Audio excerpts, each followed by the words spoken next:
I'm Chris Watson. My work, Ogee, is a finalist in the 2019 SOUNZ Contemporary Award.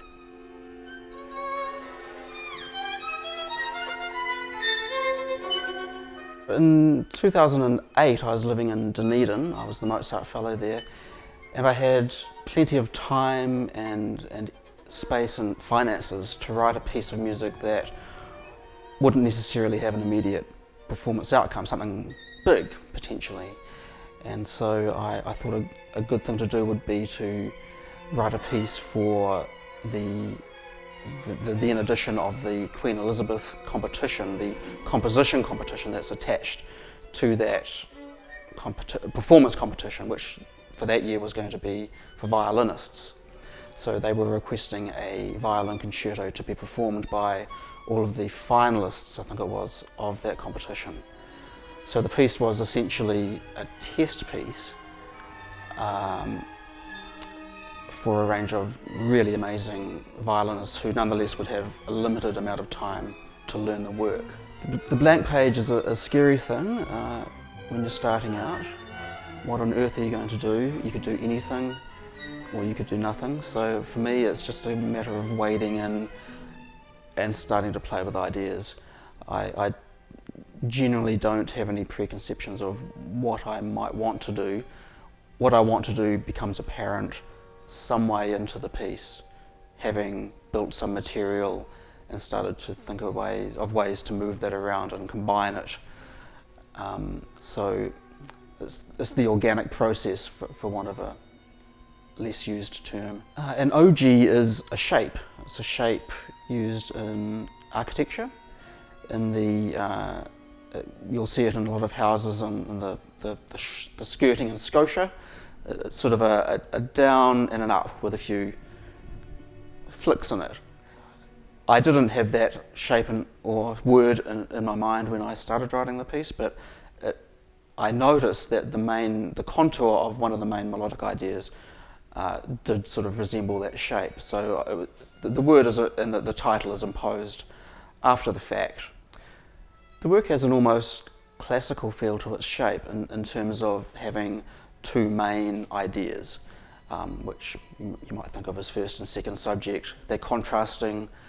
The first is jagged, involved, gritty. The second is a sighing and elongated idea. And they're split up with orchestral interjections and moves into more developmental material as well. There's a cadenza, there's a coda, so these are very, very traditional devices, and they come out in this piece.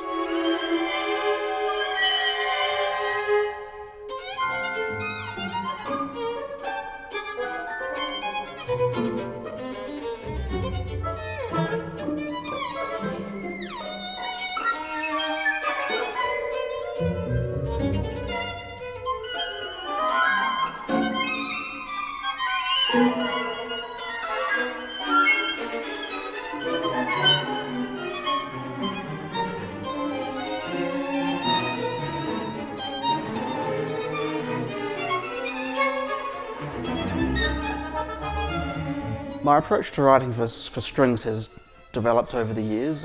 Initially as a composer I didn't pay much attention to the idiomatic side of any instrument really. If I could imagine it, I imagined that maybe the performer could play it, but of course this is a massive pitfall for a composer, and I like to think that this piece and others are reflective of a lot more care taken with the approach to four strings tuned in fifths and the limitations that imposes on a player, and that they can, in spite of the work being difficult and involved, they can find their way to the notes because I've put some thought into the physicality of how they get there. This work has had a very long life, very long gestation period. I wrote it in 2008. It was unsuccessful, obviously, in the Queen Elizabeth competition, which was fine, and it only received a recording by the NZSO conductor Hamish McKeich and the amazing Justine Cormack playing the solo part. That only happened in 2015. And then I only heard the recording earlier this year, 2019. So a great deal has happened in my life and my approach to composition in that time.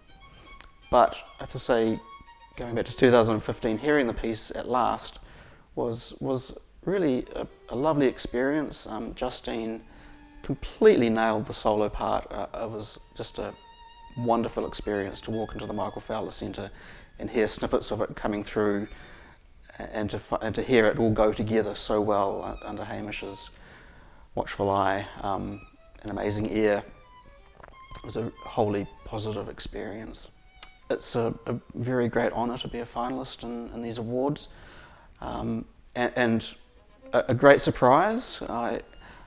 In my day job, I'm hugely privileged to hear pretty much most of what comes out in any given year from New Zealand's composers, and it's an array of incredible music, incredibly varied, stylistically diverse, and in any given year, any number of works that could be a finalist in this award. So to be in the top three is humbling, and I look at the works of my peers Chris Skendall and Michael Norris, and they're incredible pieces, and I'm just very honoured to be going to the finals.